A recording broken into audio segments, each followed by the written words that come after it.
Istrinya solihah, Asia, tapi Musa dalam pengasuhan mereka tetap baik, selamat gitu.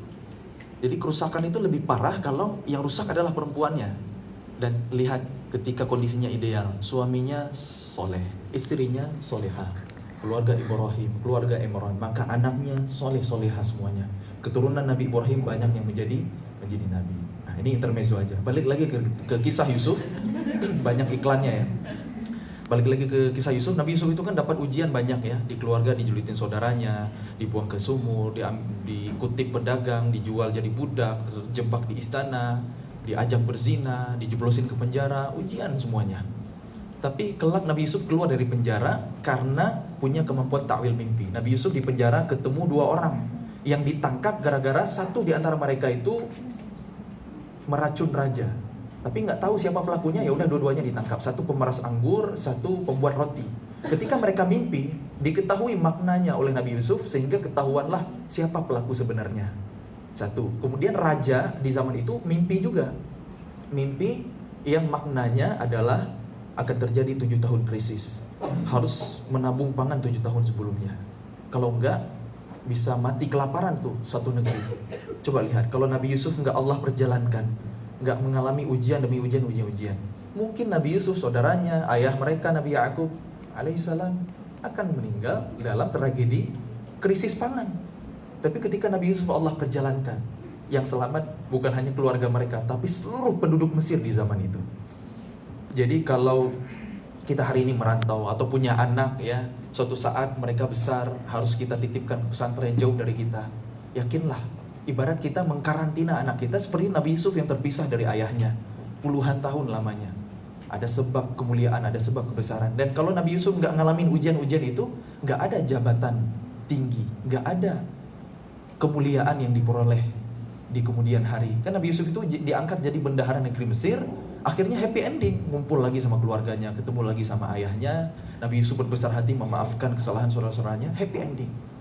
Jadi kalau hidup kita terasa sulit, yakinlah mungkin Allah punya rencana yang baik yang kita nggak tahu di masa depan. Husnuzon aja sama Allah, tinggal kita jalani takdir kita yang terbaik ya, ikhtiar yang sempurna, selebihnya tawakal. Ikhtiar itu amalan fisik, tawakal itu amalan hati. Nah, itu salah satu contoh tadabbur Quran. Jadi kalau kita baca Quran, baca artinya itu banyak hikmah, banyak pelajaran buat kita. Tapi kalau kita ngaji doang, berirama doang gitu, ya belum tentu. Bahkan bisa jadi bahaya loh. Kita ngaji gitu ya, mengabaikan tadabbur makna, fokus ke irama, kan kita sulit menjaga hati. Masya Allah, bagus banget ya suaranya, Masya Allah gitu kan. Kan sulit nih, setan ini kan bahaya ya gitu ya. Setan bisikin, emang keren suara kamu. Iya juga ya, hangus tuh pahala gitu kan. Harusnya kan, la haula wala quwwata illa billah, hadza min fadli rabbi. Ini titipan Allah, la haula wala quwwata illa billah. Orang suka sama saya karena nggak tahu aib saya. Coba kalau aibnya dibuka, dosa beraroma, gak ada yang respect lagi, bisa unfollow berjamaah gitu kan. Jadi biasa-biasa aja lah, gak usah terlalu berlebihan ngefans sama Hizbullah, atau nanti pas saya pulang ngejar-ngejar mau foto, emang saya artis gitu, gak usah gitu ya. Ini saya wanti-wanti dulu gitu ya, antisipasi gitu. Baik ayah bunda semuanya dan rekan-rekan guru yang disayang oleh Allah Subhanahu wa taala, kita lanjut ya.